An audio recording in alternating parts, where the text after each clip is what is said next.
Our nervous system responds fast with that electrical chemical signaling, and it is targeted with a neuron almost touching the organ it's communicating with.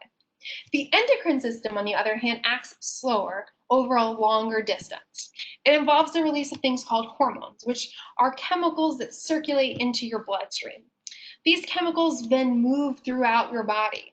For this class, we will only cover a few key hormones, but know that the endocrine system has a lot of hormones involved in a lot of processes. In our brain, we talked about the hypothalamus. This organ also can signal to an endocrine gland called the pituitary, which is located right underneath it. And it will cause the pituitary to release hormones, things like growth hormone. Growth hormone will tell the bones and the muscles to grow, and it will cause us to break down our fat for energy for that growth. This hormone is secreted normally during puberty. In breastfeeding women, the pituitary also makes a hormone called prolactin, which is triggered by the baby actually suckling and will help the mother make milk. Prolactin works with another hormone from the pituitary, oxytocin. Oxytocin is the hormone that causes the milk to actually leave or eject from the breast.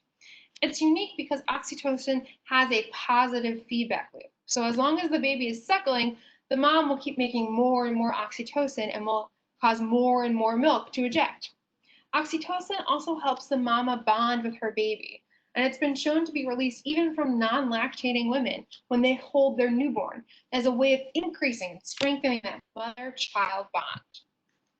The thyroid hormone is made with iodine, and it is what tells your cells burn glucose. It's considered the general metabolism hormone. People who have a poor metabolism might actually be low in thyroid hormone, causing them to feel cold and sluggish and gain weight. In the reverse, people with a hyperactive thyroid or too much thyroid hormone, these people tend to run warm and they lose weight really quickly. Your adrenal gland, this is what helps with your stress response.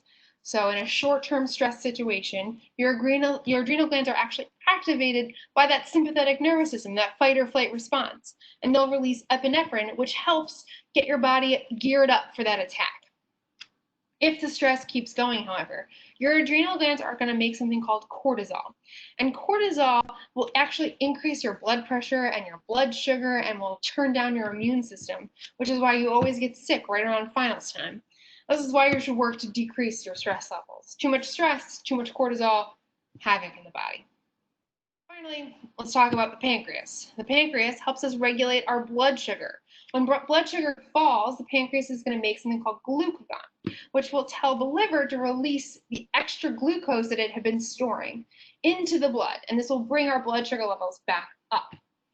If your blood sugar is too high, so you just ate a giant box of donuts, the pancreas is going to release insulin, and insulin will tell the cells of your body, take up some of that glucose from the blood, and it will also tell the liver, store some of this for later.